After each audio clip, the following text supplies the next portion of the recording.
The diner was buzzing with the usual hum of clinking cups and quiet conversations. It was a warm Saturday afternoon in small-town Georgia, where everyone knew each other, or at least thought they did. Families filled the red leather booths. Farmers talked about crops, and the jukebox played faintly in the corner. Then the door opened, and James Carter walked in. Tall, calm, and steady, James was a black man in his late 30s. He wore a simple jacket over his neatly pressed shirt. His steps were quiet, but he carried himself with an authority that made people glance twice. His eyes, however, told a different story. The eyes of a man who had seen too much of the world, who carried scars not on his skin, but in his heart. James didn't come for trouble. He just wanted a cup of coffee and maybe a slice of apple pie. A small piece in a world that hadn't offered him much lately. He sat at the counter. The waitress, Anna, a kind woman in her 20s with tired eyes, greeted him with a nervous smile. She poured his coffee, hands shaking slightly, knowing what was coming. The diner grew quieter. Forks clinked softly against plates. Conversations died down. Some customers avoided looking at James while others stared. In small towns like this, silence could be louder than words. And then the door slammed open. Officer Rick Daniels strutted in, his heavy boots echoing across the floor. Rick was the kind of man everyone in town knew, arrogant, quick-tempered, with a badge he thought gave him the right to look down on others. He scanned the room, and his eyes landed on James. Rick's jaw tightened. His face twisted with something darker than anger. Disdain. "What are you doing here?" he barked, marching toward the counter. James looked up, calm as ever. "Just having coffee, officer." Rick slammed his hand on the counter so hard. The cups rattled. "Not in my town, you're not. Get out before I throw you out." The room froze. Families fell silent. Some looked down at their plates, ashamed. Others whispered nervously. James didn't flinch.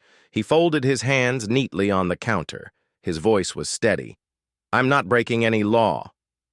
Rick leaned in closer, his fingers stabbing the air, inches from James's face. "People like you don't belong here. Get out." Anna's face went pale. "Rick, please. He's just—" "Stay out of it," Rick barked, cutting her off. The tension was unbearable. Some customers wanted to speak up, but fear kept them glued to their seats. Only the sound of the old ceiling fan filled the silence. James rose slowly, his calmness rattling Rick more than any words could. Before leaving, James turned his head slightly, his voice low but firm. "You'll regret this." He walked out, leaving behind the heavy weight of silence. Hours later, the quiet town was shaken awake. Sirens blared at the military base on the outskirts. Police cars and official vehicles sped down the road. The sheriff, the mayor, and Officer Rick Daniels were urgently called to the base. Nobody knew why. When they arrived, soldiers in crisp uniforms stood in formation, their boots striking the pavement in perfect rhythm. Flags flew high, and the air felt different, charged with authority. At the front, a figure stepped forward. The sheriff's eyes widened, Rick's face drained of color. It was James. But not the quiet man from the diner. This was Colonel James. Carter, dressed in full military uniform, chest lined with medals of honor and valor. He looked taller, stronger, his presence commanding the respect of everyone present. Rick stammered, You're the commander?" James's gaze was cold, his voice sharp as steel. "I am Colonel James Carter, and I will not tolerate racism, not from foreign enemies, and certainly not from those sworn to protect their own people." The sheriff shifted uncomfortably, the mayor's face flushed with embarrassment. Soldiers stood silently, but their eyes burned with loyalty to their commander.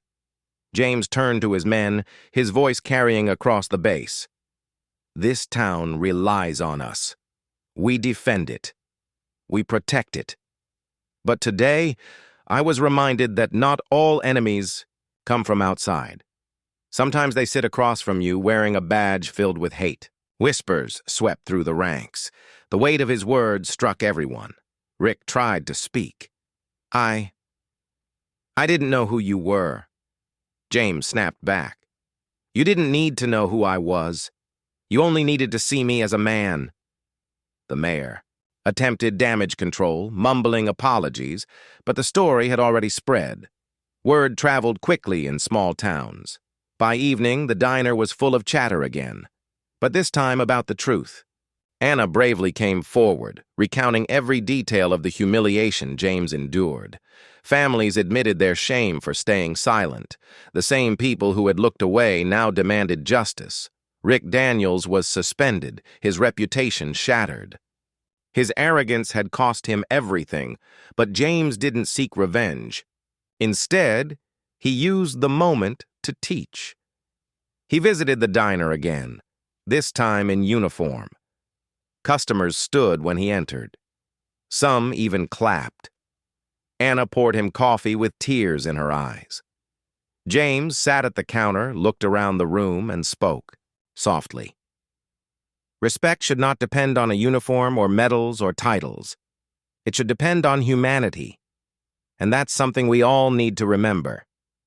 That small-town diner, once a place of quiet prejudice, became the birthplace of a new rule, one of respect, equality, and courage.